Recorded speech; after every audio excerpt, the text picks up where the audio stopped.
We have 49ers Vikings game coming up, but missing a key player, potentially.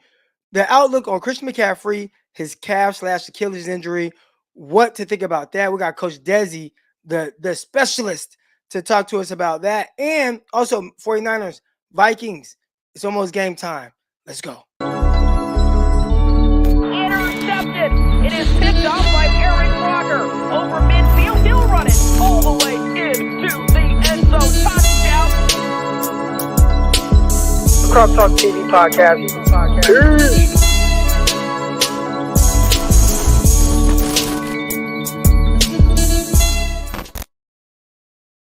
Welcome to another episode of the Eric Crocker Show. I'm your host, former NFL and AFL defensive back. And of course, we're talking all things San Francisco 49ers. It's Friday. I'm feeling good. I hope everybody else is feeling good. I hope everybody's feeling blessed. I said a prayer for my daughters this morning when I was waking them up, hoping that would have them get more pep in their step. The Lord's Prayer did not work, and I'm going to blame it on them as to why we're pretty late. All right, we're pretty late. Usually we try to go at 8 a.m. But I got them to school, and we're good now. All right, appreciate everybody for tuning in. Hit the like button, hit the subscribe button. And, of course, this show is brought to you by Underdog Fantasy. Yesterday I did a $50 giveaway, well, actually two $50 giveaways for bonus money for Underdog Fantasy. So if you're not following me on Twitter, it's not actually Eric_Crocky. It is Crocky209. He did fix that. But if you're not following me there, go follow me. And, of course, follow for all Underdog needs. Go to the app or download the Underdog Fantasy app or go to underdogfantasy.com and use promo code Crocky when they ask, hey, where'd you hear about this from? Where'd you hear about Underdog Fantasy? Oh, Eric Crocker. What do they call him? Crocky. All right, let's go. CROCKY. All right, I see everybody in the chat. People feeling good. Gabriel Reyes with the flames going up. NB Pineapple with the flames. Everybody feeling good this morning. Let's go. Let's go. We are live. Bree Marie in the chat. What up, Bree? All right. Manly Shavers. Okay. Hey, listen to what he says, man. Thank God it's Friday. Don't forget to like and subscribe. Let's go. It is. I'm feeling good, man. I'm feeling good. And, of course, I'm always feeling great. Great. When we have Coach Dezi join us. Coach Dezi, good morning. Hey, good morning, everybody. How we doing?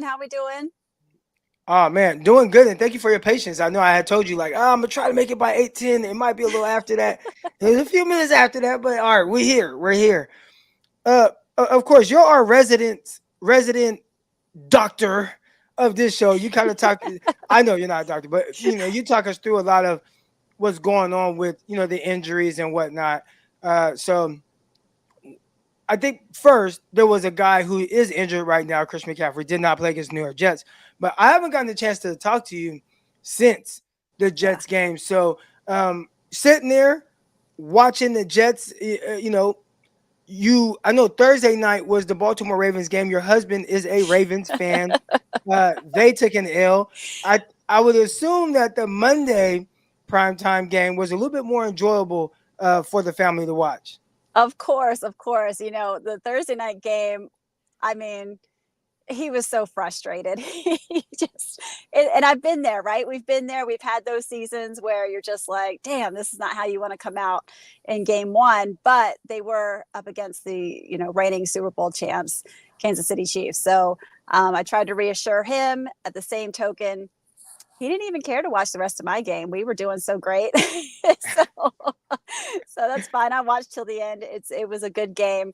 It's always a good time when you can see Aaron Rodgers just get owned, again by the 49ers and the defense. The defense is humming. It's looking good. Man, that guy, he's had a tough time against the 49ers. And, I take a lot of joy. I get a lot of joy out of just watching him kind of have that little stupid look on his face once the 49ers just start just taking off on him, man. He's had to deal with it. This is a guy that held a grudge against the 49ers, for not taking them. He's like, hey, I'm going to make them pay. And, he's gotten his. But for the majority, especially since the Harbaugh years, he has had a tough time against the Niners. Now, the COVID year, he was able to get the 49ers play very well. The 49ers are missing, 20 guys. But aside from that, they've kind of had Aaron Rodgers' numbers. So I've definitely enjoyed just watching how that whole thing is played out.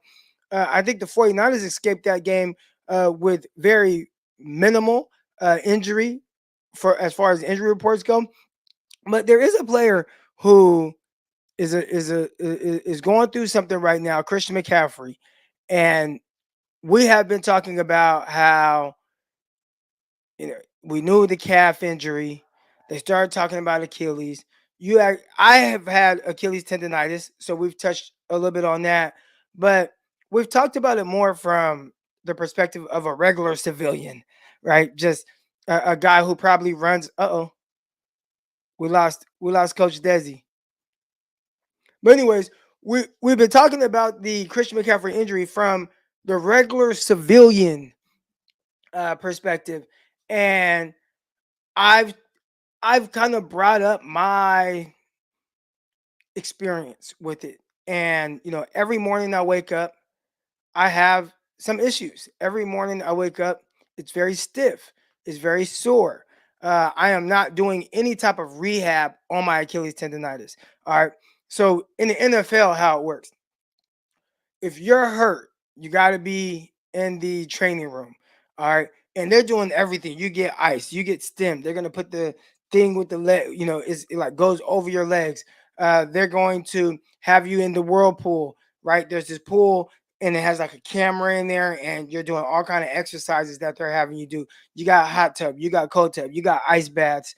And they're doing these things. You got people that are massaging you, probably massaging his ankle. They're doing these things around the clock to help improve whatever he has going on with his ankle, with his Achilles. I don't have that right now. All right, I don't have that right now. So we'll see if Coach Dezi. We got Coach Dezi back. All right, we'll see Sorry. if Coach Dezi can talk to us a little bit more about what potentially Christian McCaffrey is going through. So last time we spoke, we knew it was calf. They started talking about Achilles, and I know you kind of alluded to Achilles tendonitis. So discuss to the people really what Achilles tendonitis is, and then I have a follow up question. Okay, so Achilles tendonitis, in the most basic terms, anytime you have the itis at the end of a term, it just means inflammation. So inflammation of the Achilles tendon is what he's dealing with, and it's going to be something that it can come and go. It waxes and wanes. It can be up and down, and it's not something that I would want to hear about our star running back. Yeah, nah, definitely not. And you see this injury and how a regular person like me kind of deals with, and I wake up in the morning, very stiff ankle, very sore ankle, or I say ankle, it's my heel. Um, and at first I thought it was just like my heel. I was kind of running on it. Well, I mean, I continue to run on it, but before going to the doctor, I'm like, oh man, like I got a little soreness or whatever. But after a few minutes in the morning, I feel better. Like I'm walking around. Then whenever I go on my little jogs, I know for the first about I don't know quarter of a mile, I'm I'm not gonna be jogging like my normal self. It's kind of takes some time, and then after that, I'm able to push through, and I feel very minimal pain. But then later in the day, if I try to do something that might be a little bit more, uh, you know, a little bit more challenging for a change of direction, running sprints, I can really feel it, and sometimes it can change from day to day uh, how I'm able to perform.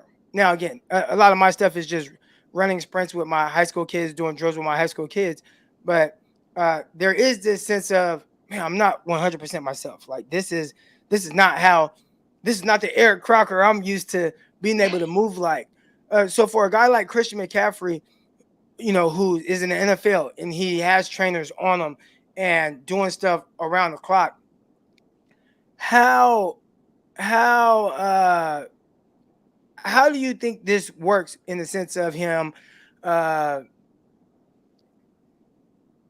he he wants to get out there. He wants to play.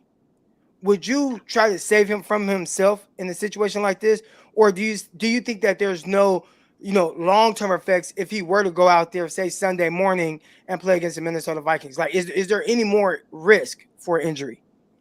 Sure, there's a risk of tearing, right? And that's the one thing we don't want. We don't want an Achilles tear for Christian McCaffrey. And so you do kind of have to it's a timeline that no one is going to know except for the people that are directly in contact with him. So, anyone that's out there saying this is the timeline, they don't know, because Achilles tendonitis, anytime it's soft tissue, it can be.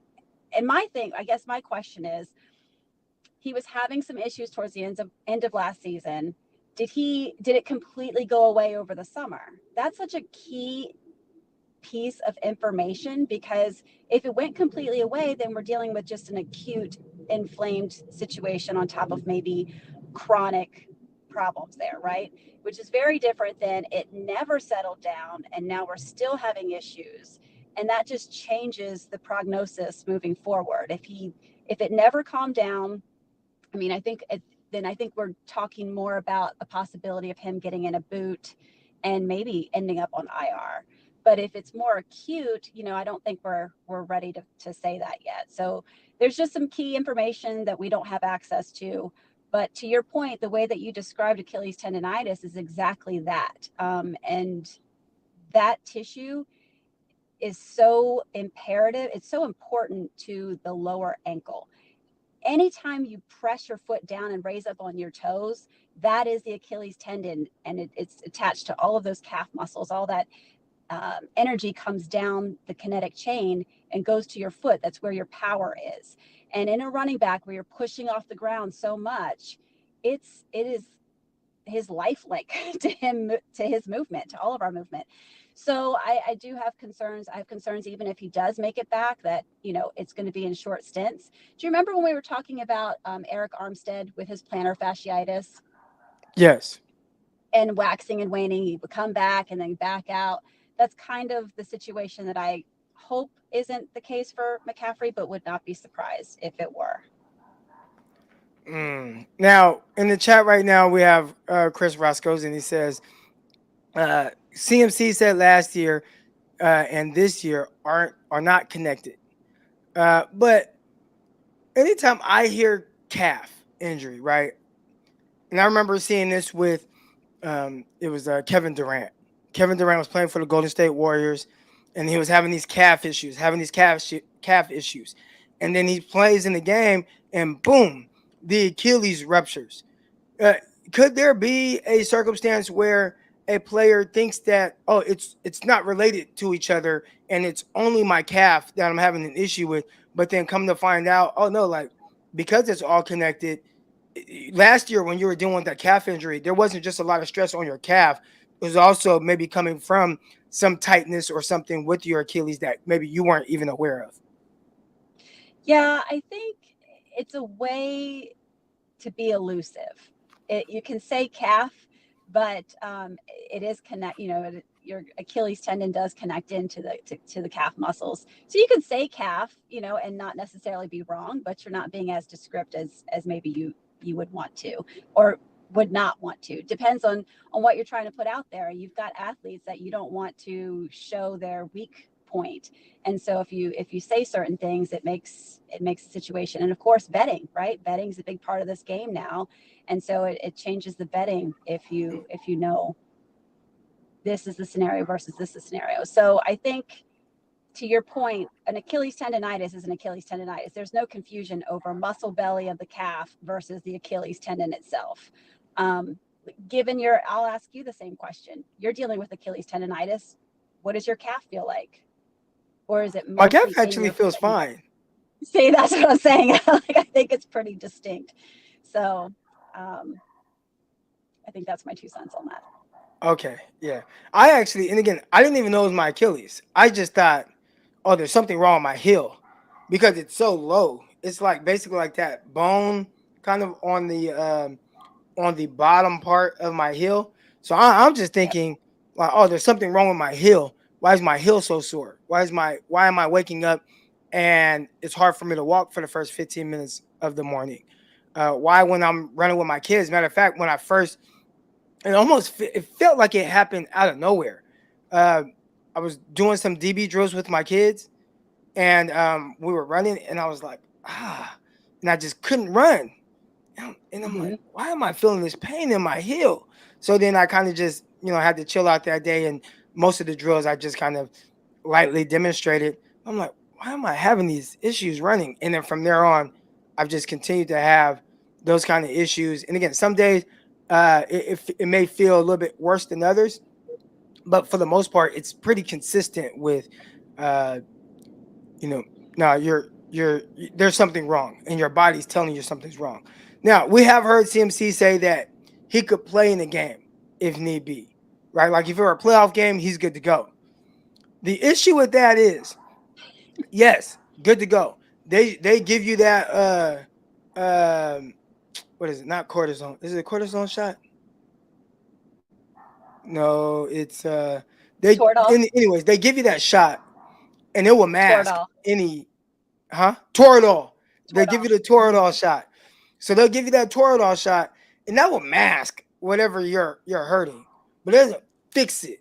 So hypothetically speaking, yes, if he wanted to play in the game and just not feel the injury, he can get that Toradol shot and he'll be good. And he'll look like CMC. After the game, he'll probably pay for it. Because and I've been there. I've had to play with a shoulder that kept like popping out the socket, and they gave me the Toradol shot. Man, I'm reaching over my head catching passes. They put a shoulder harness on there, but I was good. But with CMC, trying to mask this injury or trying to play through it. If you were on the 49ers medical staff, do you say, you know what, CMC, we get that you want to play. Jordan Mason did very well. I think we're just going to ride, and give the ball to Jordan Mason a little bit. You go ahead and take the first quarter of the season off.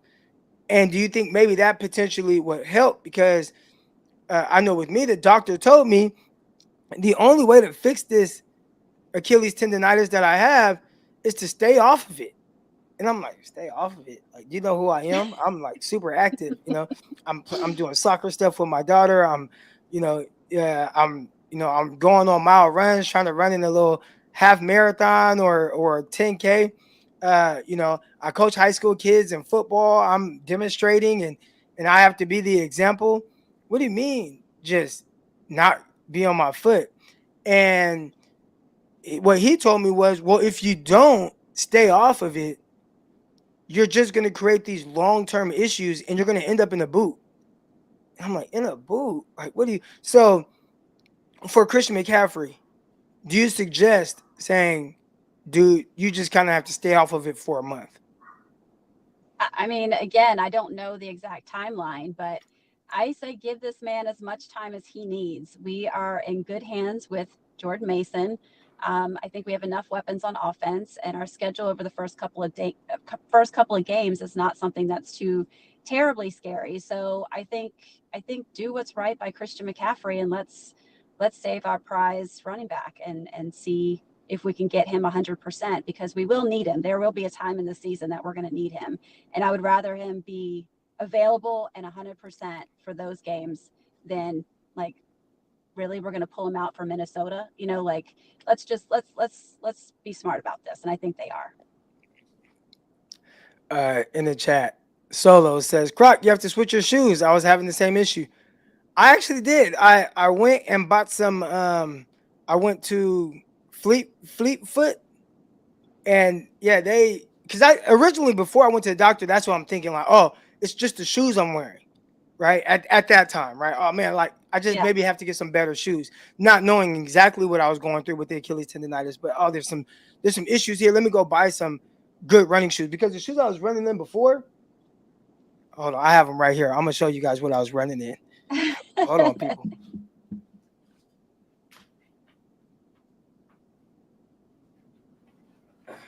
Good job, Solo. That's a good call. I was actually going to bring that up too for him. So I call these my all-purpose shoes. They look super ran down. All right, but I've done everything in these shoes. I mean, I'll run around the track. I'll run run miles in them. I mean, miles, put 3, 4, 5 miles at a time on these shoes. I golf in them because they have like little nubs at the bottom. I've done anything and everything you could do. I would go hiking in these shoes, and I don't think I was ever supposed to. Croc, that's how you got in the situation. Yeah, I look bet at you it's from that. trying to run that mileage in those older shoes. That's what puts you in your situation, man. Yeah, these are not at all running shoes. But for someone who's like, I run because like, okay, let me run. Like, I didn't know that people have specific shoes for running. It sounds crazy. It sounds crazy. But as I started getting more into running, I learned not only do they have different shoes for running, they have different shoes for the distance that they're gonna run. So I did. I went to Fleet Foot. It cost me, I don't know, $175 for some good running shoes. But did But they evaluate you? Did they put you on like a treadmill? Did they do like an analysis of your foot? they did an analysis of my foot. They didn't put me on the treadmill, Okay. but they did do like Okay. an analysis of my foot, like this scan, and it shows like the weight Okay. of, Good. yeah, it shows all those like different things. And But you know yeah, there's a certain it mileage. could be the shoes. I mean, I do think the shoes might be why I'm in this position, because there's no way I should have been wearing like, and when I say put miles on these things, putting miles on them. Well, and you know there's a limit, right? You know that you have to track the mileage in your shoes, and at a certain mileage, you have to get a new pair. Did not know that. There you go. All right. Now the new Yes. now the new shoes I have, they are Nike. I tried on a bunch of different pair. I tried on some like Brooks, some Hokas. I tried on some On Clouds. I settled for these one Nikes that I really liked them. Like, I damn near feel like I'm like bouncing when I walk. Like, I'm like, wow, this is how people have been walking around. Like, this is pretty cool. This is a lot better than those like Vans or something I might be wearing. But I have I noticed a bought the difference. Allison Felix. I You bought the said what? Allison Felix. You know, she has What? her own Oh, so brand, she has some Sage. shoes. Yeah, yeah, I bought hers. And same thing. It feels like, you're bouncing on a cloud. It's fantastic. Yeah. So I'm probably gonna get more uh, shoes that are good for my feet and my ankles. As opposed to just wearing, Jordans or Dunks and all these other shoes for like daily walking around. I need to get something that is, maybe get some On Clouds. And one thing I'm learning, hey, we're trying to educate a little bit here. I'm learning that they have shoes for, again, running certain distances. If you're going to be running 26 miles, then these are the kind of shoes that you need. If you're going to be running a shorter distance but miles, this is the type of shoe you need. But also just walking shoes, right? And feeling comfortable walking around. So I say all that to say, I kind of, what I'm going through is similar to what CMC is going through. He just has a lot more people that are trying to prepare him to get ready. And I'm hoping that there are no long term effects with everything that he's going through, and that he'll potentially get better. But again, what the doctor told me, I don't know how he's going to fix this without sitting out an extended period of time. And when I say extended period of time, it sounds like they try to make it seem like it's more of a week to week thing, and maybe it is. But if you get out there next week, because you can, will there be long term effects? Will this get better throughout the year? And Christian McCaffrey, he's going to be a big part of what the 49ers do this year. So hopefully, they all make the right decision with this. That's right. And I I think think they will. Jordan I think Mason running well will definitely help. yes. All right. Appreciate everybody in the chat right now. Hit the like button, hit the subscribe button. We're going to talk a little bit about the 49ers Minnesota Vikings game preview. Last time I checked, and I can look right now and see what the spread was. But last time that I checked, the San Francisco 49ers were 6.5-point favorites. Right now, the line is -5. I actually really like that -5 line. If I'm a betting man, which I am, if I was in Vegas, I might put a couple hundred on the 49ers -5. I really like that line. But the 49ers, interesting enough, have not won in Minneapolis since 1992. So obviously they've kicked the Vikings' butts in the Bay Area, but they have not won in Minnesota, which is really weird. And then you go play Minnesota and you have a 10 a.m. game. And I was like, dang, this 10 a.m. game is kind of kicking the 49ers ass out there. I remember uh, Jimmy Garoppolo's game. He threw 3 interceptions, 1 pick 6. I think that was his second game in the 2018 season, a week before his injury. So we saw him kind of, go through that. But 49ers were out there. They lost. Last year, we saw what that looked like. I want to say the 49ers fumble early in that game, late in the game. Brock Purdy had a couple opportunities. He threw back-to-back interceptions or 2 late interceptions. Finding out he may have been a little concussed or a lot of bit concussed, but 49ers have not been able to get over that hump. So, Coach Dezi, just heading into this game, what are your expectations for the 49ers against the Minnesota Vikings? Complete annihilation. I Yeah. think Demo has said it. He's already put it out there that I guess Sam Darnold likes to throw to him. So I'm looking for at least 1, if not 2 interceptions from Sam Darnold in this game. I think we're going to at least 10 points ahead is what I'm guessing. Oh, yeah. So 10 points ahead. Again, right now, the 49ers are favored by 5. The 49ers are a team that just plays some really good football. And, of course, the challenging part is traveling across the country, and then getting up and playing at just a different time zone. Right now, my wife is in Florida, and she's FaceTiming this morning. It's a different time there. She's still on California time. It's 8:47 here, and where she's at, she's 2 hours ahead because she's at like the very top left of Florida. What is that city there? Panhandle? In the Panhandle? Yeah, it's in that Panhandle part of Mm-hmm. Florida. But so I think they're still on Central Time Zone. It's not like Eastern Time Yeah, Zone. they are. They are.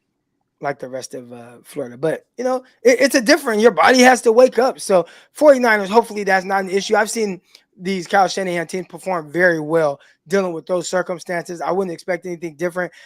This isn't a game that I would say is like a trap game, but it's definitely a game that I feel like people are a little, I don't even want to use the word worried, but it's like, what will you expect to win?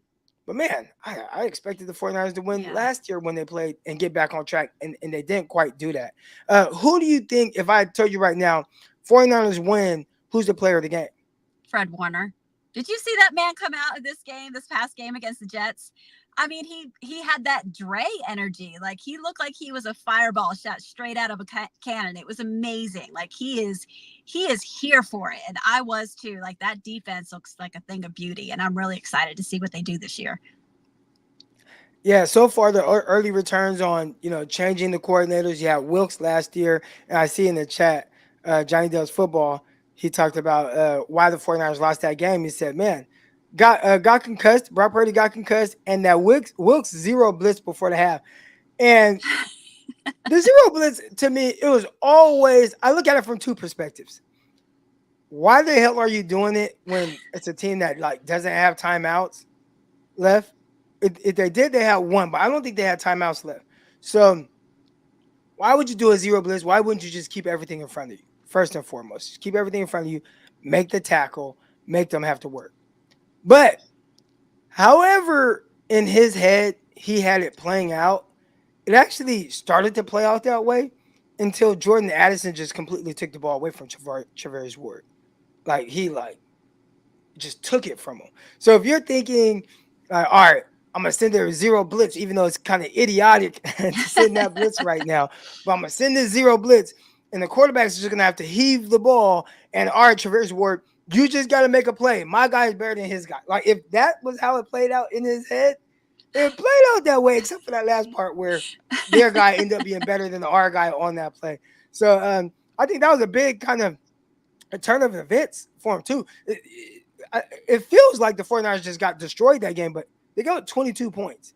So you can't take that touchdown away. But, man, you take that 7 away, it's a different game. It's a different ball game. Well, and maybe we were without Trent Williams, too, right? Trent and Debo hadn't come back and Debo, yet. Yeah, not having either one of those guys. They missed the better part of 3 games. Trent missed all of the 3 games.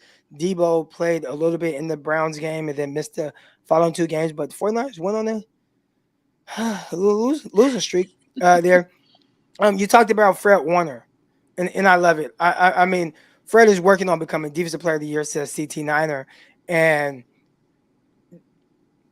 the good thing, like the way you become like defensive player of the year, it's when you're on a really good team and you show kind of like this dominant presence of being like the most important player on the field. And Peacock and I, and of course I do Locked On 49ers, come at you 5 days a week. We were talking to the Locked On Vikings host, and he asked about who's your guys' best player on defense. And Peacock had a great answer. He said, if you're building a team, you always start with the pass rush. So the most important player on the 49ers defense is Nick Bosa. But is Nick Bosa better at his position than Fred Warner is at his position? And that's a great problem set question to be able to ask, because these are two guys that are playing at an extremely high level. But there's some Roquan Smith, really good linebacker.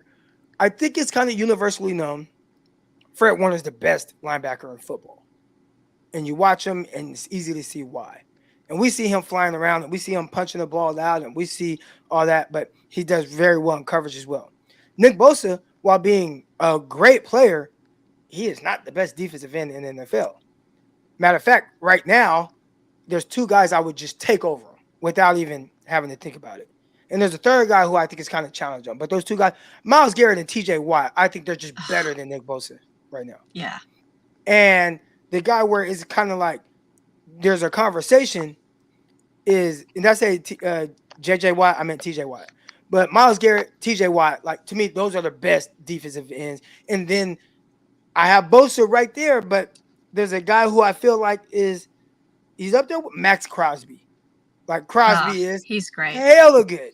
Yeah. And you can't watch a Raiders game, and he's on a terrible team. Can't watch a Raider game without noticing him and just how good he is.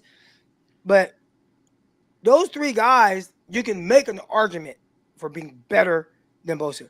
There is no argument to be made of a player better than Fred Warner at the linebacker position. So when CT Niner says Fred Warner is working on becoming Defensive Player of the Year, hopefully, but he's definitely working on being defensive MVP of the San Francisco 49ers, because I think his attitude, his confidence, his swagger, it's very infectious, and I think you can kind of see that playing out throughout the rest of the team. Yeah, I think it's interesting. I love that you brought up Roquan Smith, because last year in our game against the Ravens, we talked about who were the best tandem linebackers in the NFL. We did. And it was Queen and Smith against Fred and Dre, and now uniquely they're all broken up. Like neither tandem is out there right now. So with Patrick Queen being in Pittsburgh and Roquan staying in Baltimore, and then Fred being solo while we wait for Dre's return, it's interesting now to see how each player is on individually without their tandem. And I think, to your point, there's no argument. It's Fred Warner all day. Do we have a timetable on the return of Dre Greenlaw, or is there like anything that you've been hearing or expecting from that injury? I saw some videos, I think towards the end of training camp, that looks very optimistic. Last year I was saying October, November. I think I'm going to stick with that.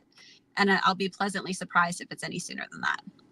Yeah. And hopefully, Javonte Campbell thought he was playing well, against the Jets. Hopefully he continues to play at that level. You get some of the other guys back, like the D Winners and, some of these guys that are a little banged up. But I think at the linebacker position, Flanagan Fowles out there. I watched Robinson running down and making plays on special teams. Special teams, very important. So, I think the linebacker position, I think they can hold it down until Dre Greenlaw absolutely has to come back. If it were me, hey, Dre, just continue to rehab, get better, and hopefully the last quarter of the season we could see you and head into the playoffs. You feel a little bit better about where he's at.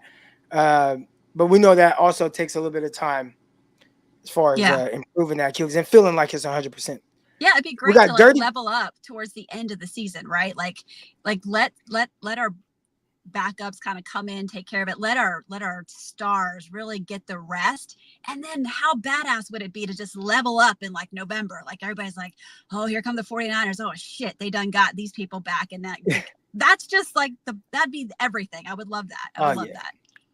I want that Quan Alexander type return. Yes. You guys remember he was banged up, he was hurt, and then he came back for the playoffs, and the 49ers put out a hype video, and I was like, let's go. Matter of fact, it was that little baby song. I remember it. I mean, I was hyped.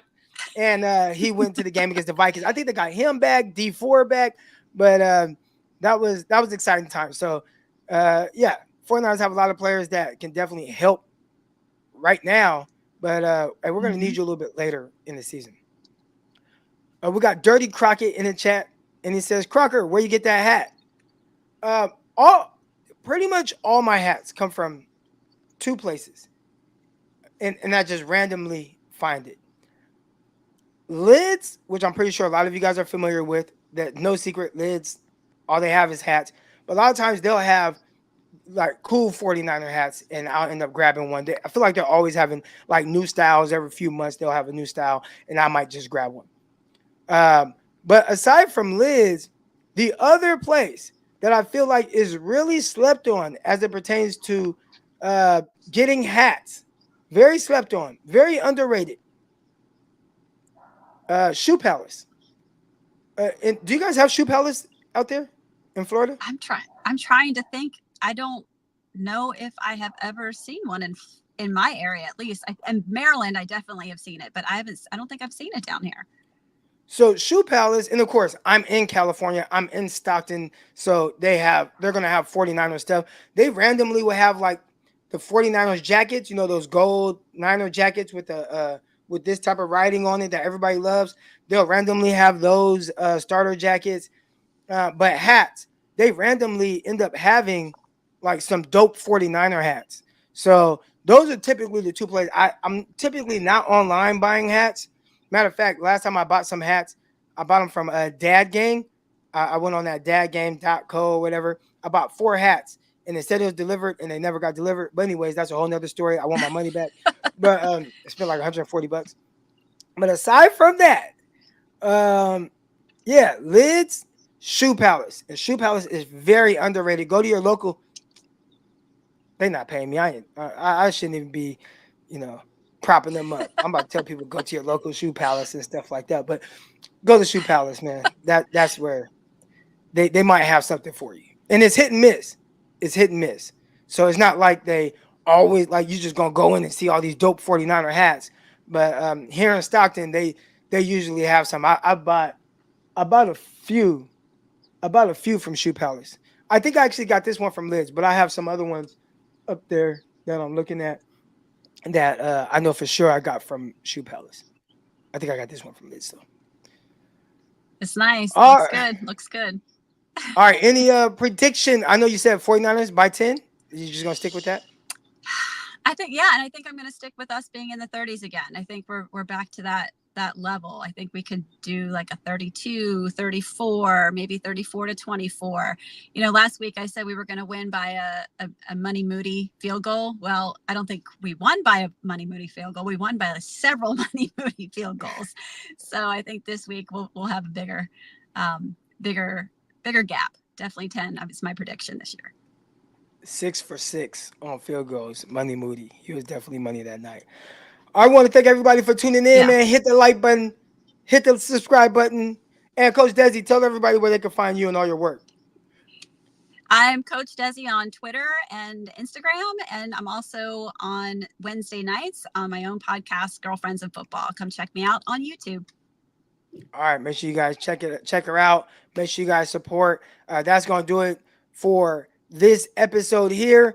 We got some here we go. 32 years Croc Niners pulled it off 27-17.